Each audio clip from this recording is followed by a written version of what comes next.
Hey guys, so today I wanted to talk about Lent because today you may be seeing some people with these little like ash crosses on their forehead, and that is because especially Catholics, they will do something called Ash Wednesday, which marks the beginning of the time that they celebrate of Lent.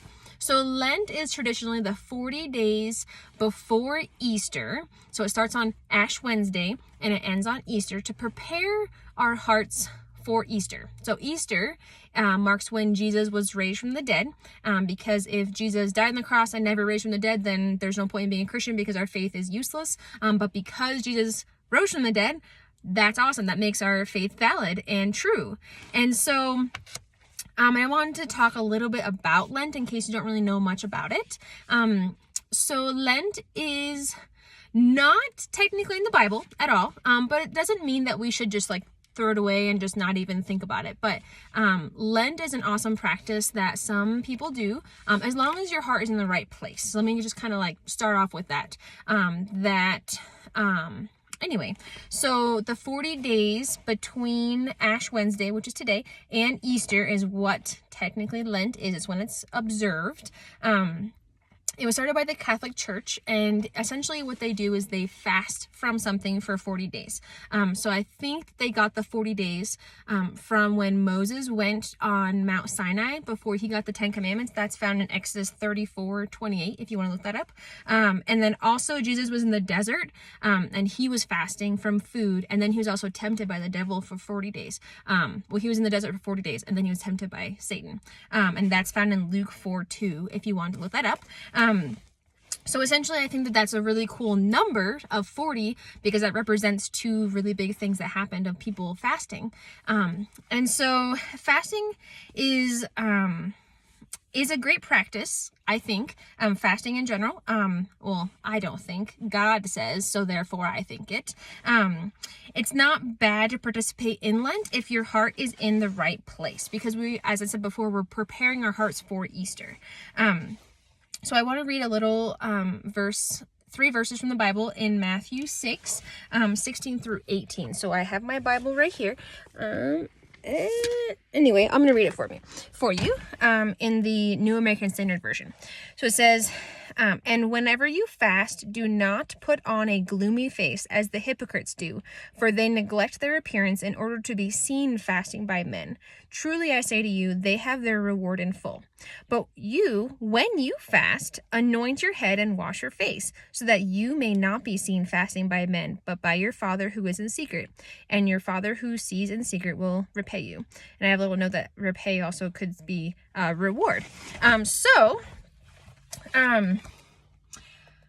Yeah, I think that's really cool and really important to remember that when you do fast, try not to brag about it or tell lots of people as if it's like, some YouTubers and stuff, they'll say, oh, I'm going to fast from this for 40 days. And at the end of the 40 days, I'll tell you, that's more of like a challenge, or like your heart isn't really in the right place, I guess. So let me explain a little bit more. So fasting also doesn't always have to be food or all food. It could be one specific type of food. When I was growing up, a lot of the Catholics that I knew from school, they would give up chocolate, or they give up candy, or they would give up watching TV, or bad TV shows, or something like that. They would give up something besides food, or just food in general. They wouldn't just be super duper duper hungry, because a lot of times we had like tests in school, and it's really important to have your mind be sharp for that. But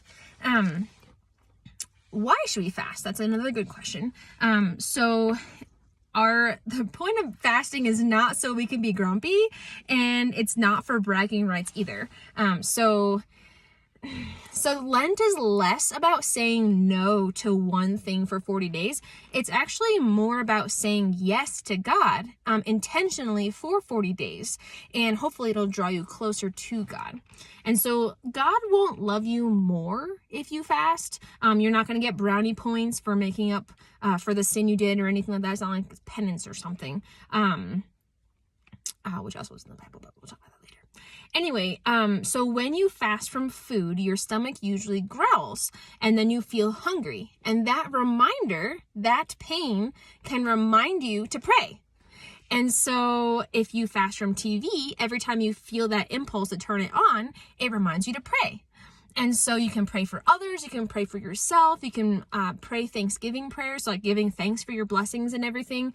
And so I think that's really cool how God created, or he told us to fast, because you are taking away something and then you are in the place of that adding more time with God, or having your thoughts go to God. Like, oh, my stomach hurts, I'm hungry. Oh, pray. I'm going to pray for my friend that has cancer, or I'm going to pray for all of my classmates because we have a test tomorrow, or something like that. And so I think it's really cool how I guess the Catholics invented a holiday, I guess, Lent, but it can be used for awesome things. When I was growing up, I kind of dismissed Lent of like, oh, it's so legalistic and you have to, whatever. But I think a lot of people do it the wrong way. They're like, oh, I'm fasting from chocolate and I miss chocolate so much. I can't wait for 40 days from now until I can have chocolate again. Like, they're making it all about themselves. The point is to think about God and to worship God, and the fasting reminds you that your relationship with God is first. And I talked way too long. This is like a 6-minute video, but that's okay, because I hope that you learned a lot about Lent. Please don't write it off as just like something that you don't do because you're just too good for Lent. But just make sure your heart is in the right place. I'm not going to tell you if I'm going to do Lent, and if I do Lent, what I'm giving up, because I'm not sure. I'm still working through all that stuff too, on how much you should share about fasting and things like that. I'm still praying about that too. So hopefully you can too, and decide. I mean, you can tell some people if you want to comment what you're fasting from. I think that'd be kind of cool. I can kind of be your accountability person. But I hope that this video blesses you. And if you have any questions or gripes or comments or anything, you can totally leave them in the comment section. I'd love to interact with you and talk to you about it. And I think this starts a really cool conversation. And it brings some things to your attention that maybe you've never thought about before. And I will see you in the next video. Wow, it's over 7 minutes long now. I hope if you made it to this part, thanks. And I'll see you next video. Bye.